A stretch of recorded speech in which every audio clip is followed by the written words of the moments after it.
Hello guys, we have a question here that says a parallel plate capacitor has plate of length L and W.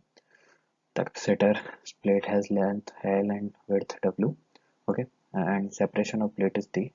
The separation between plates is D. It is connected to a battery of electromagnetic field GA and dielectric slab of the same thickness D.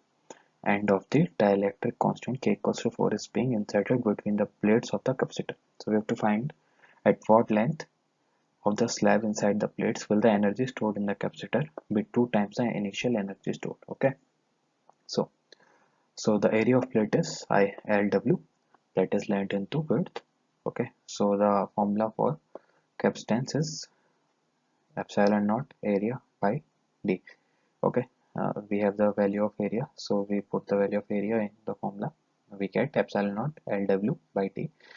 The formula for U1 is equals to 1 by 2 equals to 1 by 2 CV square. We have value of C, then we put it into it, equals to 1 by 2 epsilon naught I omega by D multiplied by V square.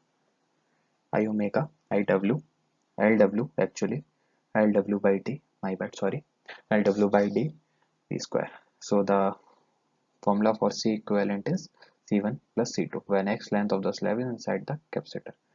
Okay, we get the capacitor 1 and this is our capacitor 2. Okay, so the formula, so the value of capacitor 1 is epsilon naught Wx K by D and capacitor 2 is epsilon naught W L minus X by D. Okay, so let's move on to the next slide.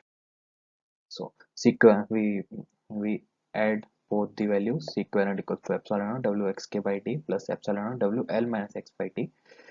We get this, we get the similar term out, and epsilon naught W, take it common, and in the bracket we write kx plus L minus X. Okay, the U final is 1 by 2 C equivalent V square and U final equals to 2 U initial. Okay, we have to prove it. That is half epsilon naught W by D kx plus 1 kx plus L minus X multiplied by V square equals to 2 multiplied by half of epsilon naught LW by D multiplied by V square. Okay, after solving this expression we get this kx plus L minus X equals to 2y, then we get this 4x minus x equals to L, then we get this 3x equals to L, then we get the value of x, that is L by 3. Okay, thank you.